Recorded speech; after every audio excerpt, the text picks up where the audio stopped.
Good morning, dear teacher. My name is Isabel. In this opportunity, I am going to give you some tips to teach direct, indirect, and oblique objects. Studying the relationship that are maintained between complementary verbs and nouns according to the syntactic position of the noun phrases within each clause, it is vital to remember the role of a subject and an object in a clause. Subject. It is always a noun phrase formed by a proper noun or a pronoun that executes the verb, such as Marie, she, books, etc. Object. The object is the person or thing affected by the action of the verb. For example, I read a book. Book is the object created by the action of reading. And there are three kinds of objects: direct, indirect, and oblique. Direct object. It is a noun or pronoun that is affected directly by the action of the verb. The direct object follows the verb in the active clause. However, clauses function as a direct object too. Here, there are two suggestions for teaching students to identify direct object in an English class that could be very helpful.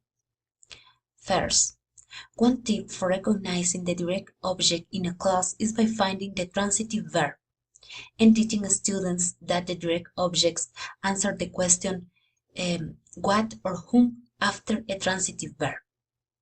For example, the girls collect flowers.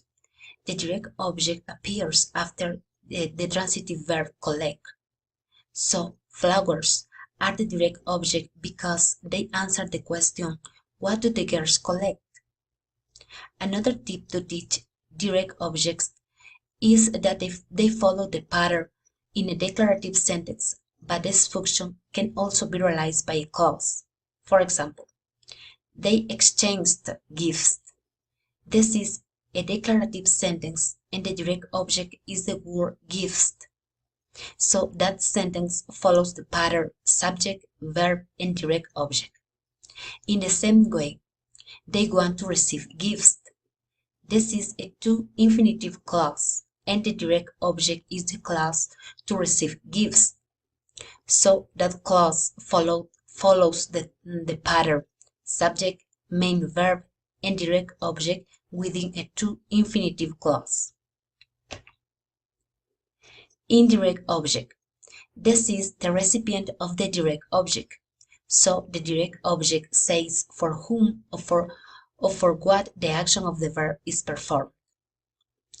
Indirect objects cannot exist in a sentence that does not have direct object. There are two tips to teach indirect objects. An indirect object is always a noun or pronoun which is not part of a prepositional phrase, and they answer the question for whom or for what the action of the verb is done. For example, I gave Nicholas a gift. Nicholas is the noun phrase functioning as the indirect object. Another example, I bought her flowers. The indirect object is her, so it answers the question, who did I buy flowers for? Another tip to teach indirect objects is that they only appear with ditransitive verbs. So ditransitive verbs require both an indirect and direct objects, and they follow this pattern: subject, verb, indirect object, more direct object. For example, I gave Luciana a pair of shoes. The indirect object is the name Luciana and the direct object shoes. Oblique object. That type of object was recently implemented by syntax, and an oblique object is any phrase preceded by a preposition. There are two tips to teach oblique objects. One tip for teaching oblique objects is to explain the most important characteristic for recognize them. So an oblique object occurs in a prepositional phrase such as for, about, in, etc. For example, I open the chest with a key.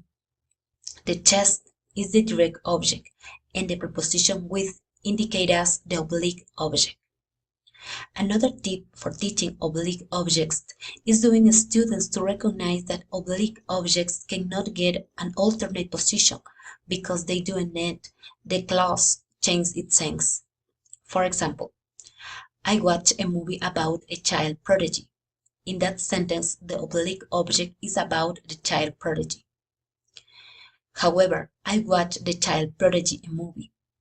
Changing the oblique object of position, the sentence acquired another sense. For that reason, the child prodigy is an oblique object. To conclude, direct, indirect, and oblique objects are important complements in a noun phrases in a sentence because they help us to clarify our message.